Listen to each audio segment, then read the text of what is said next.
Muito boa noite, pessoal. Estamos aqui ao vivo. Deixa eu pegar aqui o microfone, que eu acabei começando sem o microfone, aí não tem jeito. Tudo bem com vocês? Vamos lá, mais uma live sobre fundos imobiliários. O mercado aí um pouquinho incomodado com essas quedas, né?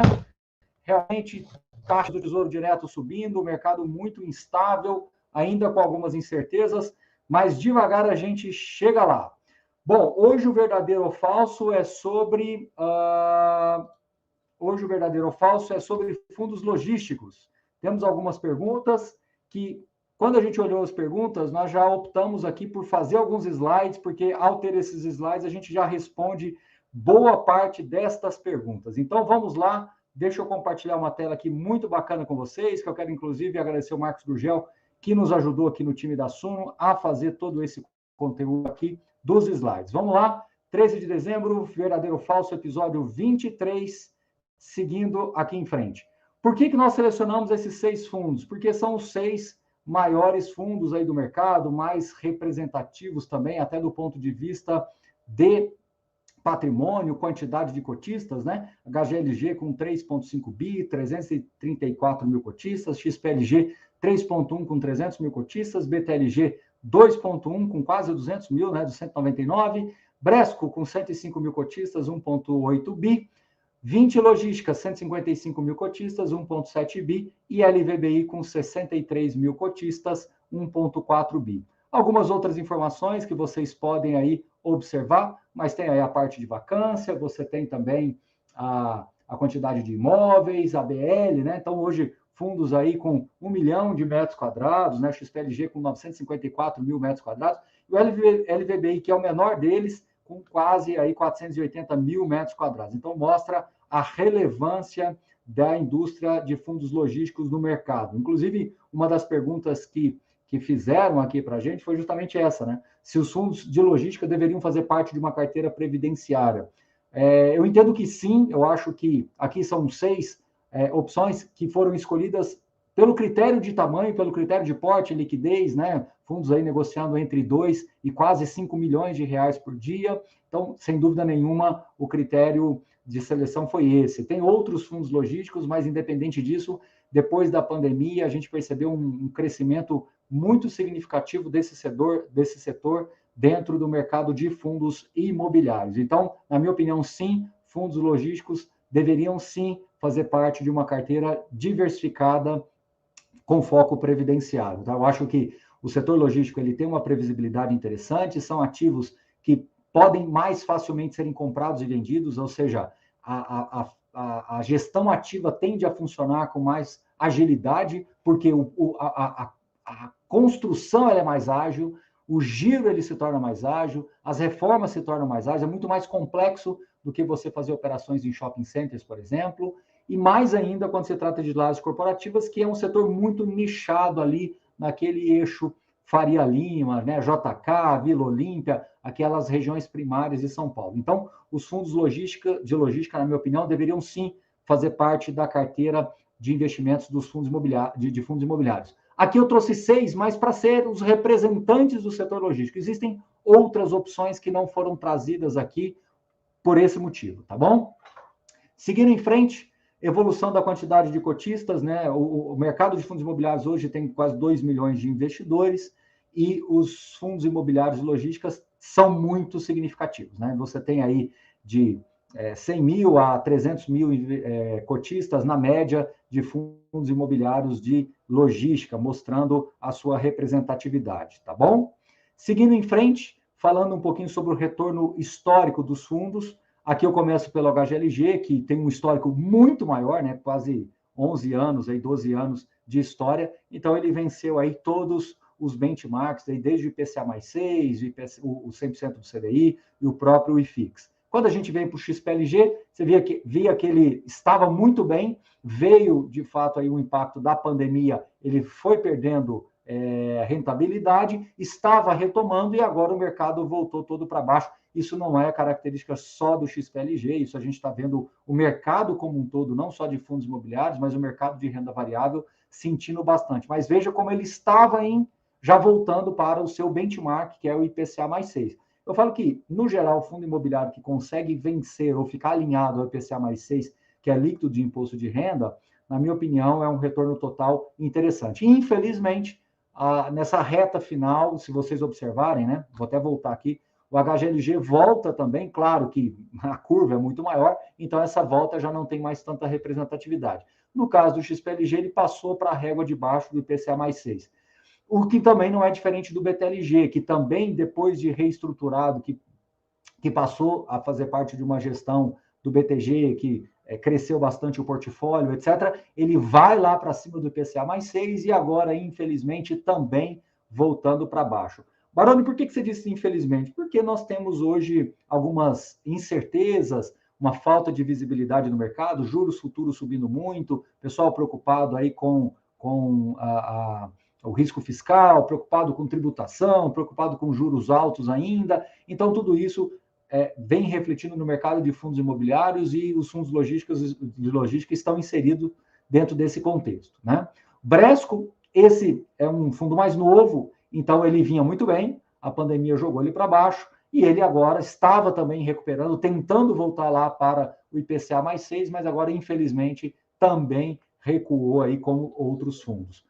20 logístico, olha só como ele estava lá quase próximo, também voltou, mas eu quero muito que vocês olhem, pessoal, de 2020 para trás, como todos eles estavam desempenhando muito bem, né? Infelizmente, a pandemia nos fez voltar 2 anos no tempo, aí, ao 20 também, nessa mesma condição, e o LVBI exatamente o mesmo cenário. Então, veja como todos eles estão muito bem correlacionados. A única coisa que eu quero dizer é que fundos com histórico mais antigo, que no caso é BTLG, que tem lá desde 2010, e o próprio HGLG, que tem lá desde 2010, 11 também, esses fundos, eles conseguem, né, um rendimento total mais significativo justamente pelo histórico aí de ciclos imobiliários mais longos, com distribuição de resultados extraordinários, com gestão ativa. Outros mais novos, como o caso XPLG, LVBI, Bresco, são fundos mais novos e, consequentemente, não tiveram ainda a oportunidade de fazerem desinvestimentos mais interessantes aí também, tá? Alguém perguntou aqui do GGRC, a gente deixou por uma questão mesmo dele ter um perfil também mais industrial, mas é um fundo que também entraria aqui tranquilamente. O SDIL foi por questão de porte, salvo engano, tá? A gente pegou ali os 6 maiores, tá certo? Mas poderiam ser outros aqui. A gente até colocar menos ainda, 3 maiores, mas a gente colocou 6, justamente para que a gente pudesse ter esse parâmetro dos fundos mais antigos com fundos mais novos. Mas todos eles, eu tenho absoluta convicção de que ficaria muito próximo desse composto que a gente está vendo agora. Bom, seguindo em frente aqui, pessoal, agora muito interessante esse gráfico, tá? Ele mostra o rendimento médio e mostra como estão os fundos aí nesses últimos 12 meses. Então, o rendimento médio do HGLG é 95. E se você observar esse recorte final aqui, ó, esse recortinho final aqui, ó, ele está entregando rendimentos acima da sua média. Então, mostra que o mercado está melhorando do ponto de vista de rendimentos. HGLG, isso acontece, 95 de rendimento e está entregando um pouco acima da média. Se você olhar o XPLG, a mesma coisa, rendimento médio de 62 centavos e ele está pagando acima da média. O que isso quer dizer? Que os fundos de logística, eles vêm, que inclusive foi uma pergunta que fizeram nas redes sociais para a gente, os fundos de logística, eles vêm conseguindo capturar a melhora dos aluguéis, uma vez que nos últimos 2 anos o custo da construção subiu muito, mas tinha pandemia, então os gestores não estavam conseguindo repassar na integridade aí, na totalidade, a inflação, e agora esses resultados começam a aparecer, né? Quando eu digo começa, de 1 ano para cá. Então, tanto HGLG quanto XPLG conseguindo pagar acima da sua média histórica. Vamos ver se isso é verdade também para BTLG? Também é verdade. Então, veja que ele, na média, paga 67 e agora está pagando um pouco acima da média histórica. Vamos ver se isso é verdade para Bresco? Também. 59 centavos, você vê que agora ele está pagando 70. Como ele conseguiu melhorar aí os rendimentos. Aí você pode virar para mim e falar assim, Baroni, mas isso não é meio contraintuitivo, né? Se você mostrou o retorno total agora, está abaixo de IPCA mais 6. mas sim, os rendimentos estão melhorando. O problema é que a cota está apanhando muito. As cotas dos fundos imobiliários estão negociando num patamar muito deslocado daquilo que nós avaliamos que seria o mais correto dentro assim, em situações normais de temperatura e pressão, né? Mas, infelizmente, a gente tem pouca visibilidade aí dos próximos meses, e essa pouca visibilidade tem impactado o mercado de capitais como um todo, né? Isso não é exclusivo apenas desses fundos, não é apenas dos fundos imobiliários propriamente dito. Mesma coisa para 20, 0,65, pagando acima da sua média histórica. Muitos de vocês podem falar, poxa, Baroni, mas o 20 estava muito melhor lá em 2019. É que as pessoas esquecem que lá no comecinho do fundo, ele tinha uma alavancagem muito alta. Então, quando ele foi listado, né, e começou a realmente negociar, aí o fundo fez emissões e ele diminuiu bastante essa alavancagem. Como vocês sabem, ao diminuir a alavancagem, o rendimento também diminui. Então, ele teve esse impacto aí. Então, eu costumo dizer que o 20, analisar o comecinho do fundo pode te levar a uma conclusão errada. É muito mais sensato você considerar depois que ele começou a ficar dentro de um patamar de alavancagem mais adequado, que hoje gira em torno aí de 12, 13%, tá bom? LVBI, o fundo também pagando acima da sua média de 0,63. Muito importante. Só voltando aqui um pouquinho no VILG, mesmo dentro desse contexto de desalavancagem que ele teve lá de 3 anos para cá, ele hoje paga acima da sua média histórica. Então, isso é importante de pontuar. LVBI também pagando acima da sua média histórica, e bem acima, né? Já pagando aí 75, 76 centavos, e com 63 de média.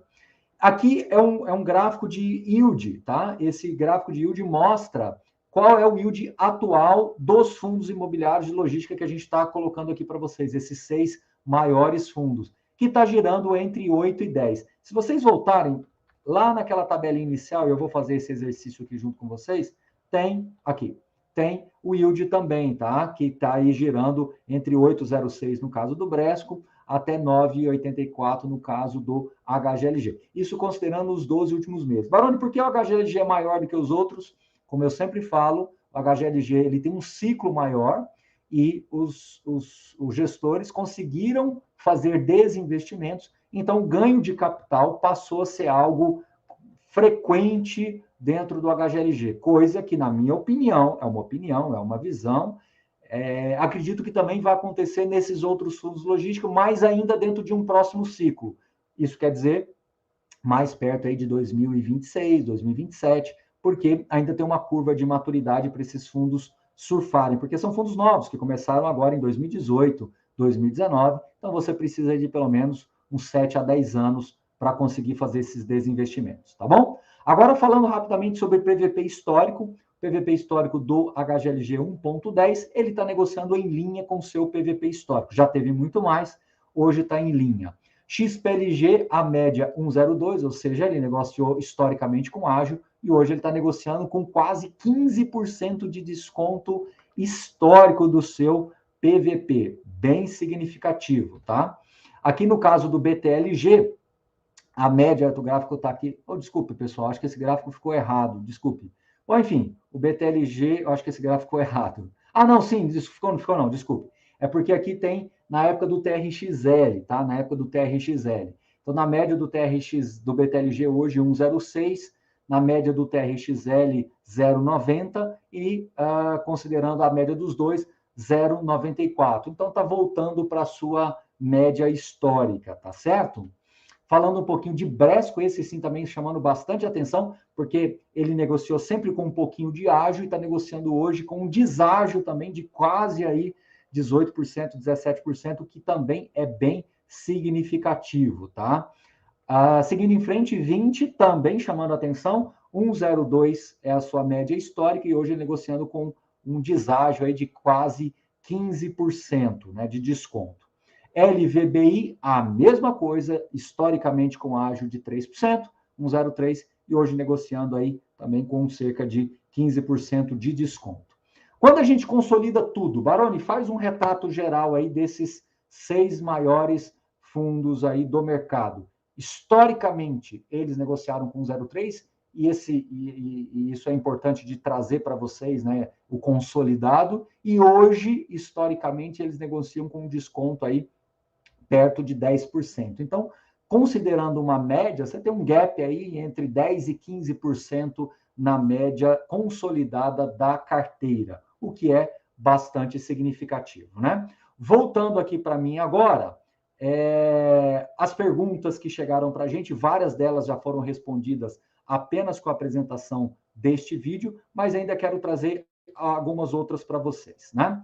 É melhor você ter um ou vários fundos logísticos na carteira? É uma pergunta que chegou. Olha, depende do tamanho da sua carteira, tá? O setor logístico, na minha visão aí, representando entre 10% e 20% da sua carteira consolidada de fundos imobiliários, me parece um bom número, tá? Não é nada demais, é algo que está alinhado com aquilo que é o próprio IFIX também, então eu acho que é um número interessante de se trabalhar. Não acho que tem que ser muito mais do que isso e também muito menos do que isso, mas é um número razoável para você considerar. Após o boom do e-commerce, as perspectivas de crescimento. As perspectivas, na minha visão, são excelentes, tá? Por quê? Porque o mercado brasileiro logístico, ele sempre foi muito defasado quando comparado com os mercados mais amadurecidos. Então, assim, o inventário logístico do Brasil, ele é praticamente uma cidade nos Estados Unidos. Então, a gente tem ainda muita coisa para crescer, porque a logística brasileira, ela tem muita ineficiência, porque a parte de infraestrutura ainda é deficitária. Então, à medida que você vai tendo mais desenvolvimento de infraestrutura, você naturalmente vai precisando mais de logística. E o e-commerce, ele acelera esse processo. E a pandemia acelerou triplamente, quadruplamente o processo do e-commerce no Brasil. Então, na minha visão, sim, o e-commerce pode gerar ganhos potenciais aí para os fundos logísticos, tá? Há um excesso de atividade construtiva? Sim e não, tá? Sim, você tem mais de 1 milhão de metros quadrados de potencial construtivo, porém, você tem tido demanda para absorver tudo isso. Os consultores, né, imobiliários estavam um pouco preocupados com esta demanda, mas aos poucos foram percebendo que o mercado estava aderindo a esse crescimento do inventário logístico. Então, a atividade construtiva ela é alta, mas tem sido absorvida. Mas é sim um ponto de atenção. Por quê? Com base num vídeo que eu fiz há um tempinho atrás aí, a gente tem que estar muito, muito atento sempre à questão do PIB, né? Porque se você continuar tendo crescimento, as empresas demandam mais espaços e, consequentemente, precisam de novas locações, tá? O que eu acho da tecnologia embarcada nos galpões hoje em dia? Eu acho isso sensacional e tem tudo a ver com o comércio eletrônico, sim, tá? Hoje você tem não só galpões refrigerados com altíssima tecnologia, com galpões que também totalmente robotizados, né, em que os pallets são totalmente automatizados, com pé direitos bastante significativos, que permitem que você tenha uma eficiência de espaço muito grande, né? Então, os ativos logísticos estão, sim, acompanhando toda a tecnologia. Um ponto que eu quero trazer de atenção é que os fundos com portfólio mais antigo precisam fazer essa gestão ativa. Por exemplo, a HGLG tem quase 20% do seu patrimônio em ativos B e C, que precisam sim, embora bem localizados, precisam sim se adequarem ou precisam ser vendidos para que possam entrar ativos mais novos e mais modernos. A vantagem é que hoje você tem uma aceleração muito grande da construção, né? Então, com 12 a 18 meses, você consegue construir um galpão logístico. Claro que aqui eu estou colocando apenas a construção, depende de compras e licenciamentos e etc. Tá bom?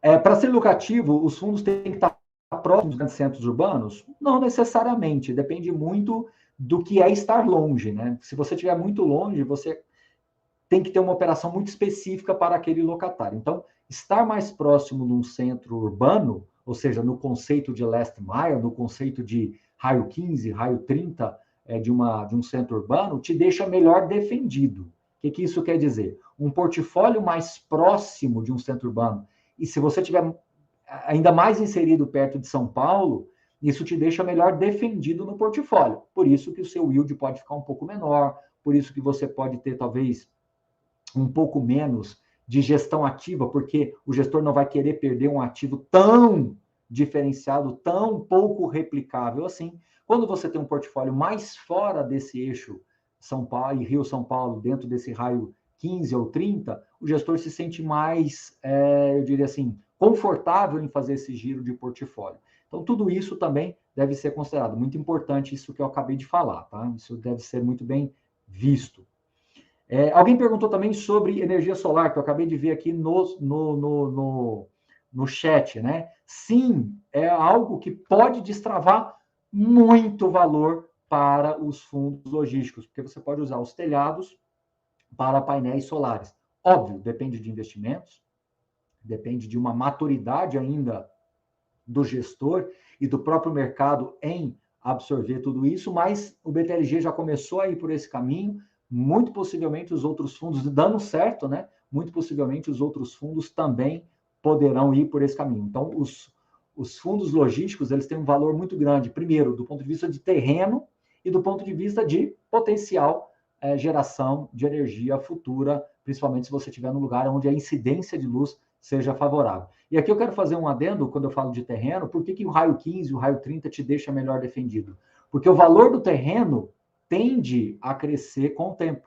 E isso faz com que o valor de uma nova construção se torne muito elevado. Consequentemente, o valor do aluguel também se reflete. Por exemplo, no raio 15 de São Paulo, você pode ter locação de 30 a 40 reais o metro quadrado. Se você tiver fora desse eixo, isso pode cair para 20, 22, 23 reais o metro quadrado. A diferença é bastante significativa. Estar mais próximo desse centro urbano, sim, te deixa melhor defendido, tá bom? O quão importante é você ter um ativo com ABL alta, né? A ABL alta, ela tem um ponto positivo, que ela pode atrair um locatário muito importante e essa operação ser muito relevante para ela. Então, você pega um galpão de 80 mil metros quadrados, poxa, fantástico, uma empresa ocupando tudo aquilo, significa dizer que aquela operação é muito importante para ela, é praticamente uma cidade ali dentro daquele galpão logístico. Por outro lado, em caso de desocupação, você pode ter que fazer investimentos para modularizar esse galpão. Isso que eu estou falando, gente, é muito importante. Então, quando você olha lá o portfólio do seu fundo e você vê galpões muito grandes, ocupados por uma empresa só, legal, mas fique atento que tem um ponto de atenção aí. Porque se esse locatário sair, às vezes o fundo vai ter que colocar dinheiro para modularizar. Então, o galpão de 80 mil metros quadrados vai virar 4 módulos de 20 mil metros quadrados, 10 módulos de 8 mil metros quadrados, não sei. Mas a modularização pode ser necessária porque você não vai ter uma outra demanda de 80 mil metros. E aí você tem que modularizar esse galpão, então tem que fazer investimentos. Normalmente não é difícil, não é caro, mas é algo que você tem que estar aí antenado sempre com relação ao portfólio do fundo imobiliário que você tem, tá bom? Existe um melhor fundo para se ter, outro? Acho que isso é muito relativo, pessoal. Depende muito do ciclo de cada fundo, depende muito do perfil de gestão de cada fundo. Eu acho que um composto aí pode fazer mais sentido para a grande maioria das pessoas que nos ouvem, tá bom? Mas espero que seja isso, tá? Pessoal, então, é isso. Eu queria ficar por aqui. A ideia era fazer uma live aí de 20, 25 minutos mesmo. Espero que vocês tenham gostado dos gráficos, espero que vocês tenham gostado das informações que eu trouxe aqui para vocês, tá? Acho sim que para 2023 nós temos ainda uma rota de crescimento para os fundos logísticos. Nós temos, na sua essência, fundos com contratos atípicos e típicos. Obviamente, os contratos atípicos deixam o fundo melhor defendido e os típicos dependem de negociação de aluguel. E aí, depender de negociação de aluguel, vai depender da economia. Eu acredito que, independente de qualquer coisa, a gente, no curto prazo, aí, eu estou falando de 6 meses, acho que as revisionais que estavam engatilhadas devem acontecer positivamente para o fundo, e espero que isso ganhe espaço aí nos outros, e reverbere também nos outros fundos logísticos. Só para concluir, esses 6 fundos foram escolhidos exclusivamente pelo tamanho, pela liquidez, pela quantidade de cotistas, serem mais direcionados para o setor logístico e que não tivesse outros, né, como industrial ou algo nesse sentido. Embora HGLG tem alguma coisinha ou outra também, mas na média, os fundos têm, esses 6 fundos selecionados têm um perfil mais voltado para logística, tá? O BTLG tem uma coisinha ali de varejo também, uma coisa pequena, mas tem, mas o mais importante foi esse o critério de seleção. Lembrando sempre aqui que a ideia foi apresentar para vocês a diretriz do mercado, tá? Se nós desdobrarmos nos outros 10, 15, 20 fundos de logística, o retrato seria muito parecido do que esse que nós vimos nesse combo aqui dos 6 maiores para vocês, tá bom? Espero que vocês tenham gostado do vídeo. Comentem com seus amigos, veja na descrição aqui tudo que está disponível com vocês. Dê aquele joinha, se inscreva no canal que ainda não é. Um forte abraço e até a próxima. Valeu!